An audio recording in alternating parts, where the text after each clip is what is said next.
როგორია ქართულ ბაზარზე არსებული ძეხვის ხარისხი? მომხმარებელთა ფედერაციაში აცხადებენ, რომ ძეხვეული დიდი რაოდენობით ფქვილსა და სახამებელს შეიცავს. ხარისხის ზოგადი სახელმწიფო სტანდარტი ჯერჯერობით არ არსებობს. კომპანიებს აქვთ უფლება ხარისხი თავად განსაზღვრონ. სურსათის ეროვნული სააგენტო კი მხოლოდ პროდუქტის უვნებლობას სწავლობს. მომბენ ბაზარზე არსებული ძეხვის საეჭვო ნიმუშების ლაბორატორიული შემოწმებაც ჩაატარა. რატეხვის დამის სიუჟეტი.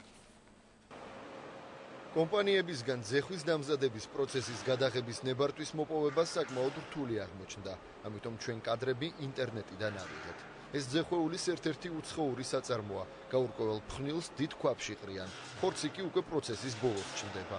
რისგან მზადდება ძეხვი, რომელიც შესაძლოა ჩვენ სუფრაზე მოხვდეს. ამის დადგენა საკმაოდ რთული აღმოჩნდა. მომხმარებელთა ფედერაციის თავმჯდომარე აცხადებს, რომ ნებისმიერ საწარმოს შეუძლია პროდუქცია შიდა სტანდარტებით აწარმოოს. ზოგადი სახელმწიფო სტანდარტი კი არ არსებობს. ამიტომ მომხმარებელი ხშირ შემთხვევაში მოტყუებული რჩება. თეორიულად შესაძლებელია, რომ ძეხვი ხორცის გარეშეც კი დამზადდეს. მთავარია დაცული იყოს სურსათის უვნებლობა. მომხმარებელმა თვითონ უნდა განსაზღვროს ხარისხი პროდუქტის ორგანოლეპტიკურად, რაც ფაქტიურად შეუძლებელია. სახამებელი შეიძლება იყოს ფქვილის სახით პროდუქტში დამატებული და შეიძლება იყოს სოიოს სახით დამატებული. და ეს კანონით არ იგრძალება.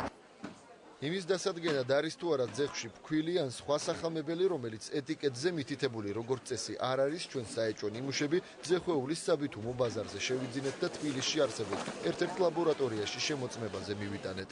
კვლევის შედეგი რთულად პროგნოზირებადი არ აღმოჩნდა. ახლა ამას ვასხავ მე ლუგოლის ხსნარს და თუ galurჯდა ესე იგი არის ამაში სახამებელი, რა თქმა უნდა. შეიცავს ძალიან დიდ რაოდენობას ფქვილს.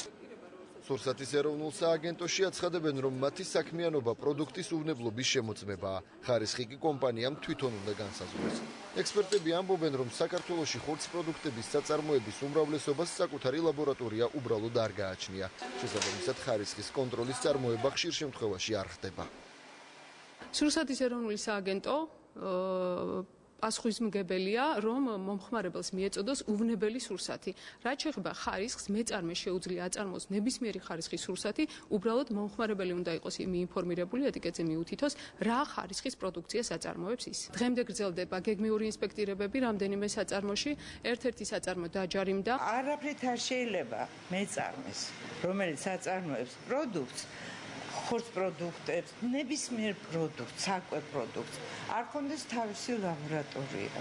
მიკრობიოლოგიურად იმდენად არის ყველა დაბინძურებული, რომ მე მაგალითად ამ ხნის განმავლობაში, ჩვენი მოღვაწეობის განმავლობაში, მე ჯერ ხორც პროდუქტებზე სერტიფიკატი არ გამიცი.